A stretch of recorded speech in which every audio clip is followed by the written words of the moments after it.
And if I could add, I think that another part of the problem when we're thinking about we need to identify a harm and a person harmed, we're still very focused on individual events. And I think part of the issue with this surveillance and the broadening of its infrastructure of surveillance is a shifting in power dynamics. And that's not about an individual harm necessarily. I mean, it harms in a more diffuse sense.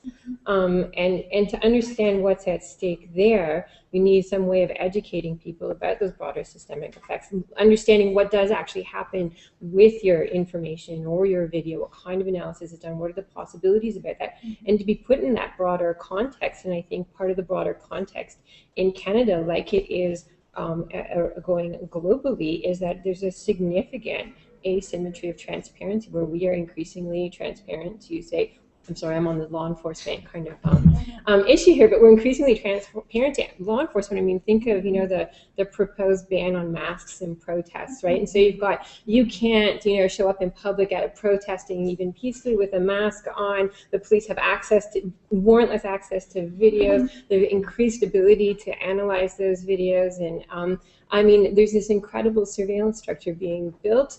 And yet we don't have, there's no transparency and accountability of what's going on the other side. I don't know that you need to identify a harm, but you can certainly identify an incredible shift in power there that's very troubling, and I think would be troubling to Canadians more broadly. I'd love to add something to that in terms of how could we possibly redress that. And this is a bit flight of fancy here, but we talked about Google Glass earlier. And Google Glass are glasses that you put on that allow pictures to be taken as you're walking down the street, and potentially, although they're not doing facial recognition now. But the thought, I was really disturbed by this, because it's like you're walking down the street, someone's got glasses on, you don't know what they're doing, and you don't know if they're taking a picture or not. And I know you're in public, but I want to know if someone's taking my picture. I mean, so I thought what we need to develop, and I know it sounds far out, but I'm sure it's eminently doable. I want someone to develop something like a privacy glass, which is you put it on and it erects a filter such that your image cannot be accessed by various modes of transmission. I know this is a little Star Trek-y, but in fact it was Star Trek that made me think of it. I don't know if any of you watched Star Trek, that you could invoke this force field that would prevent lasers from getting through to you, and it was just awesome.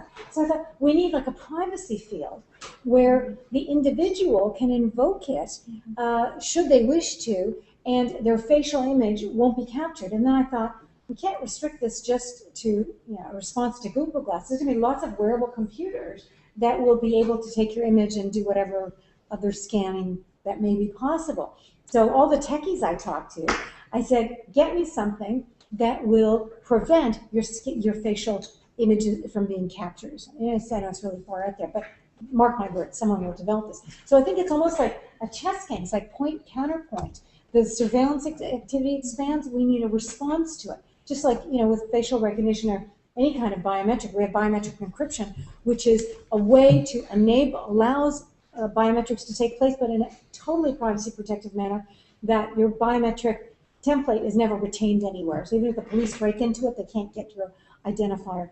We need systems like that, very creative, proactive, privacy by design systems, which just means you're trying to embed the necessary protections into design as opposed to trying to prevent and address all the multitude of harms that will definitely be arising through the use of these surveillance technologies.